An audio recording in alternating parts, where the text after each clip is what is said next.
모닝 인사이트 시간입니다. 요일별로 전문가들의 시각까지 들어보고 있는데요. 금요일인 오늘 함께해 주실 분은 토마토 투자클럽의 최병훈 전문가입니다. 안녕하세요, 전문가님. 네, 안녕하십니까. 네, 네. 저희 일단 이번 주 증시부터 좀 보겠습니다. 네. 전반적으로 좀 조용하게 등락을 거듭했던 것 같은데 네. 어떻게 보셨어요? 산타를 이렇게 되는데 11월에 산타가 먼저 왔었나 봐요. 네, 그렇게요. 재미가 없습니다, 지금. 네. 이제 지지부진한 장세입니다. 지금 수급도 부재하고, 근데 개별 종목 장세가 좀 펼쳐지고 있는데 그것도 강하지는 않습니다. 테마주 같은 건 테마 섹터가 그렇게 강하게 전체가 가는 게 아니라 그 중에서도 한두 개 뭐 이렇게 재료 있는 것만 좀 오르는 그런 장세고, 지수는 뭐 조금씩 좀 내려가고 그렇습니다. 지금은 그래서 수급과 모멘텀 부재한 장세고 또 외국인 매수세 정체 요거는 지난주가 똑같습니다. 지난주랑 이번 주나 뭐 일주일은 뭐 별다른 변화가 없는 것 같고요.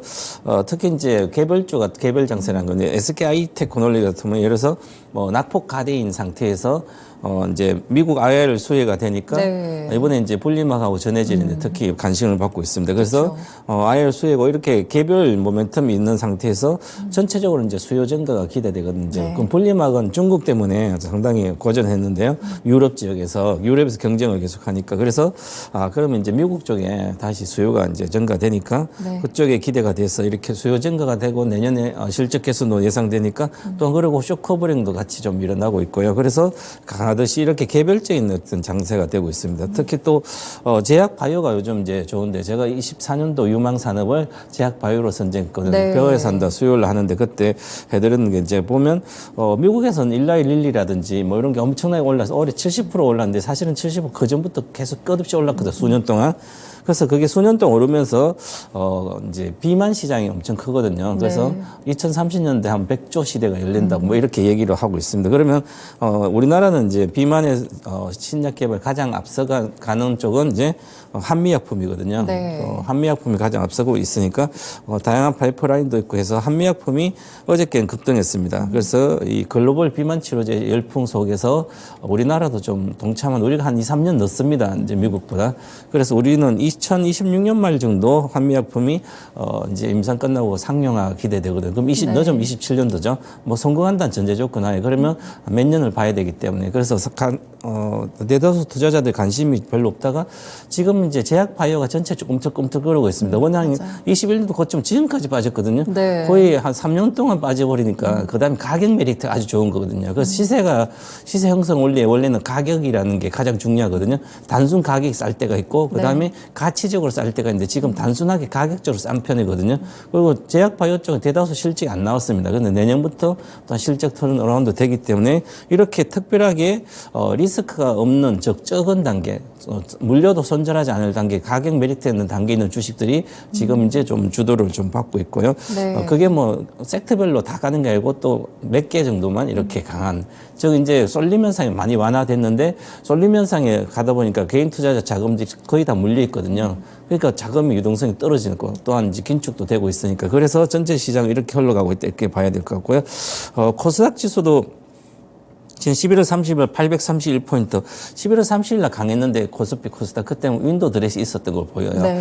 주로 이제 11월 30일은 이제 분기는 아닌데 왜 윈도우 드레스 있냐면 주로 이제 뭐 위탁 운영하는데 이런 데서 이제 결산을 해야 되기 때문에 그러면 주로 12월에 재계약하고 11월 말 기준으로 해서 주로 이제 뭐 성과부터 결산을 다 하고 나서 다시 또 내년 걸 운영을 맡기거든요. 그래서 11월 30일 우리뿐만 아니라 글로벌적으로 대다수 이제 윈도우 드레스 있었다 이렇게 보고 있고요. 그러면 12월에는 그런 어떤 특별한 이슈는 없고 배당 관련된 빼고는 나머지는 없고 그리고 뭐 이제 우리나라는 대주주 관련된 거 있고요. 그렇죠. 이제 그래서 어느 정도 완화가 좀 되면 조금 더 버티면 될 것 같고요. 그래서 그게 결정 나오고 나야 이제 우리 시장은 좀 더 위로 갈 걸로 보입니다. 그래서 전체적으로 코스닥은 이렇게 831에서 813이 계속 좀 빠졌습니다. 이것도 맞아요. 네. 최고점이 이거 831에서 잠깐 37까지 갔다 내려왔으니까 올라가지도 않고 그러면 코스닥에는 대형주가 지금 시가총상 있는 것들 아주 약해요. 몇 개 빼고는 이제 반도체 쪽에 강하다가 이제 반도체도 이제 흘러내린 것 같고 그래서 반도체, 로봇, 2차 전지 쪽은 대다수가 약세이기 때문에 그중에 뭐 첨보 이런 거 몇 개 빼고는 전부 다 약세고 그러면 이게 당분간 가격 메리트가 없기 때문에 이어진다는 약세가. 그래서 코스닥에 특별한 뭐 많이 빠지고 특별한 급 종목 빼고는 재미가 없지 않을까 이렇게 보여집니다. 특히 첨보 같은 것은 지금 전해질 기업 중에서도 앵캠도 있고 여러 가지 있는데 네. 우성도 있고 했는데 첨보가 가장 강하거든요. 그러면 이제 전체적으로 내년에는 실적 투라운드랑 이제 IR수에 뭐 같이 됐고 특히 지난번 한번 뭐 잠깐 세다 그랬던 카페 24가 재료가 나오면서 급등해 버렸거든요. 네. 이게 10만 원대에서 계속 빠져 저 밑에 1, 2만 원 이하로까지 나왔다가 지금 낙폭 가대 상태 단순 가격에서 이제 유튜브 관련된 뭘 사고 하니까 네. 그래서 이제 모멘텀도 생기고 그다음에 또 뭐 투자 유치도 하니까 돈이 그동안 안 좋아서 돈이 없어서 유치까지 해서 그럼 새로운 사업을 할 수 있지 이렇게 모멘텀 생기니까 가격 메리트가 있으니까 와 옛날 가격보다 원청 바닥이네 이런 것들이 지금 강력하게 좀 강한 편이고 즉 모멘텀이 딱 부각되는 그런 낙폭 가대 이렇게 네. 하면 특징적일 거 보입니다. 그러면 지금부터도 내년도 장이 미리 지금 보여주고 있는데 24년도 실적 턴어라운드 주는 차별적 강세를 보이고 있습니다. 그러면 가격 메리트 일단 있어야 되거든요. 그 적은 유동성에서 그래서 그런 쪽으로 지금 좀 몰리고 있지 않나 이렇게 보여집니다. 네, 일단 이번 주 증시에 대한 부분들 함께 분석 들어봤는데요. 전반적으로 보니까 확실히 가격 메리트가 좀 있는 종목들에서도 모멘텀이라든지 실적이 좀 뒷받침이 돼주면 좋아지는 모습들이 나타나는 것 같습니다. 사실 뭐 이번 주는 수급이 좀 부재하다라고 네. 말씀을 주셨는데 외국인 수급 어땠을까요? 네, 외국인이 거의 거전 한 2주 전까지 11월에 많이 샀거든요. 네. 11월 2조대를 샀는데 지금은 안 사고 있습니다. 이미 11월에 다 샀다는 얘기인지 거의 안 사고 플러스 코스피 57억 샀고 일주일 동안 네. 오히려 코스닥은 1,303억 팔았습니다. 그럼 코스닥은 시가총액 높은 이제 2차전 여러 가지 쪽에 좀 팔았다 이렇게 봐야 될 것 같고요. 그래서 이게 다음 주까지 그냥 이어질 걸로 보입니다. 특별한 모멘텀이 수급에 들어올 게 없으니까 그럼 수급에 들어오려면 뭐가 있어야 되냐 보니까 지수는 많이 빠지진 않지만 그러면 어떤 대주주 완화시킨다든지 네. 아니면 이제 배당 관련된 이런 게 잠깐 오를 수는 있지만 그래서 기대는 크지 않다 이렇게 봐야 될 것 같습니다. 네, 그렇군요. 그럼 코스피 차트도 같이 분석해 주실까요? 네, 제가 차트를 이렇게 계속 보여드리고 있는데 지금 상반기 올해 6월부터 지수에 이제 계속 잘 못 갔는데 7월에 고점하고 2023년 하반기에 강력 매물대가 6개월 정도 매물대가 2,549포인트, 2,585포인트거든요. 여기 보시면 차트에 강력 하늘색 말대 그래프가 매물대가 딱 있습니다. 그것을 돌파해 주려면 강력 어떤 모멘텀이 있어야 되거든요. 지금 현재 그 모멘텀이 없는 상태에서 내려가도 이제 공매도가 금지되어 있기 때문에 강력히 때릴 쪽 없는 거죠. 그리고 우리나라 경기가 내년에 조금 좋아진다고 이제 분석되고 있기 때문에 그러면 조금씩 흘려내려다가 어떤 이슈가 있어서 한번 딱 올라왔다 또 못 가고 지금 요 매물벽에 막혀 있다. 그 밑에 스토캐스틱 차트를 보니까 제가 네모 칸을 이렇게 결혼했는데 네모 칸이 큰 게 두 개가 있습니다. 그러면 이 봉이 그 가일권이 세 개의 어떤 봉, 즉 3봉이 있을 때는 시세가 하나의 파동이 끝나거든요. 네. 그럼 두 개가 나왔기 때문에 이제는 반등하더라도 이 매물백을 뚫더라도 조정을 받는다. 그러면 매물을 못 뚫더라도 조정을 받고 그러면 올 하반기 이제 하반월에 좀 강세나 연초에 강세면 그 이후에는 미국도 같이 우리도 같이 어느 정도 눌림 장세, 조정 장세는 오지 않을까 보고 지금 반등할 때 내가 어떤 전략을 갖고 있어야 되는지 좀 생각을 해봐야 될 것 같고요. 주봉 차트도 보면 중심선 제가 볼린저 밴드 보니까 중심선은 22평선입니다. 그래서 22평선이 2,494포인트가 22평선인데 여기서 왔다 위로 갔다 2,500 갔다 내려갔다 2,500 계속 네. 있거든요. 그래서 요거는 계속 행보는 이어질 걸로 보이고요. 그래서 위에 스토캐스틱 가일권이 갖다 조정받기는 큰 조정은 없이 행보한다. 그러면 이제 다음 주까지 지지부진하고 이제 12월 하순경에 한 3주차 정도의 강세로 반전해서 또 매물백 돌파 시도하지 않을까 이렇게 보고 대응하시면 좋을 것 같습니다. 네, 알겠습니다. 코스피 차트까지 함께 분석해봤습니다. 네, 오늘 이슈로는 지금 미국에서는 금리 인하에 대한 기대감이 굉장히 커지고 있는데 그 기조를 보면은 경기 둔화에 대한 부분들이 부각이 되더라고요. 이제 우리 투자자들 금리 인하 계속 기대를 하고 있으니까 미국도 우리도 투자. 그래서 아직 금리 인하 하진 않지만 네. 기대감 때문에 주식이 안 빠지고 있는 겁니다. 그쵸. 근데 실제로 금리 인하를 딱 하면 주식이 빠지거든요. 왜냐하면 금리 인하를 결정한다는 것은 경기 침체 확인이 됐다는 거죠. 네. 그럼 지금 경기 침체가 거의 확인이 별로 안 되거든요. 경기 둔화가 우려가 되지만 유가도 다 빠지니까 우려가 되고 어떤 최근에 이제 분석은 요즘 뭐 쫄리면 오르면서 올라갈 때 쏠리지만 내려갈 때 쏠리거든요. 네네. 그럼 금리도 마찬가지고 유가도 그렇고 유가가 갑자기 이렇게 빠질 거라고 10월 달에는 예측하시면 거의 없었거든요. 뭐 이제 전쟁 나고 중동 전쟁 났을 때 제가 이제 80달러도 아마 10월 말 11월 초에 깨질 거다. 그리고 유가는 내년에 경기가 침체가 되기 때문에 유가는 반드시 내려간다. 이렇게 저는 전망해 드렸는데 지금 그렇게 흘러가고 있습니다. 그래서 지금 우리가 현재 시장에서 가장 중요한 뭐 금리 인하를 언제 할지 그런 게 중요한 게 아니고 네네. 그다음에 지금 전체적으로 기술 빅텍 빅7 기업들이 주가가 올라가고 내려가는 거 중요하지 않습니다. 그게 중요한 게 아니라 지금은 유가와 미국의 국채 수익률이 어떻게 흘러가는지를 보고 고용이나 이런 거 다 보고 경기 침체가 과연 어느 정도까지 진행될까 이걸 지금 관심을 가지고 있어야 되거든요. 그러면 위로 가는 것보다는 주식이 강력한 모멘텀 없으면 주식이 내려갈 수밖에 없거든요. 그래서 그걸 위해서 이제 이런 이제 좀 분석해봐야 될 것 같습니다. 그래서 미국 경기 둔화 우려가 확대되고 있는데 유가가 미리 선행적으로 지금 움직인다. 이렇게 중국이 제가 잃어버린 뭐 10년, 20년 간다 그랬잖아요. 네. 그런데 중국 때문에 유가가 이제 70달러 붕괴된 것 같지만 실제로 중국도 안 좋은데 미국이 이제 침체에 들어갈 수 있기 때문에 네. 그렇고요. 그래서 지금 69달러 때 왔습니다. 그래서 우리가 이제 95달러 갔다가 69달러 오면 어디까지 빠질까 이게 피보나치 수율이라든지 반전이라든지 이렇게 시세 보면 이게 한 60달러 초반까지는 거의 빠지거든요. 그다음 60달러 때 강력히 60에 65 지지가 되면 다시 7, 80달러 가고 이런 형태이기 때문에 저는 한 60달러 초반 정도에 60달러 만약 붕괴를 한다면 한 58달러 이하고 뭐 가면 그러면 확실히 미국이 강한 경기에 침체가 올리지 않을까 그렇게 보이기 때문에 그걸 좀 체크해 봐야 될 것 같고요. 네. 10년물 국채 금리도 지금 4.1%대까지 왔는데 그러면 우리가 이제 저는 3.5%까지는 내년 봄까지 내려갈 걸 보이거든요. 그러면 이제 5달러까지 5%까지 왔으니까 3.5가 이제 평균입니다. 지지선. 근데 그게 만약에 3%까지 내려간다면 과거로 돌아가는 거죠. 네. 이제 경기 침체가 고체가 되는 그럴 수도 있습니다. 그래서 이제 10년물 국채 수익률이 확실히 꺾였다. 이렇게 봐야 될 것 같고요. 그래서 추세 하락 구간에 뭐 유가도 그렇고 국채 수익률도 그렇고 추세 하락 구간에 진입했다. 이렇게 보는 게 좀 낫지 않을까 유력하다 이렇게 보고요. 네. 그다음에 최근에 이제 고용지수 관련된 오늘 주말에 나오지만 미 ADP 민간 고용지수를 보니까 추이를 보니까 저 위에 보면 왼쪽에 21년도 이제 강력한 여름에 강력히 좋았습니다. 맞아요. 민간 고용이. 네. 그럼 21년도 9월 달에 경기의 정점이었거든요. 그다음에 계속 빠지니까 민간 고용도 계속 빠진 거예요.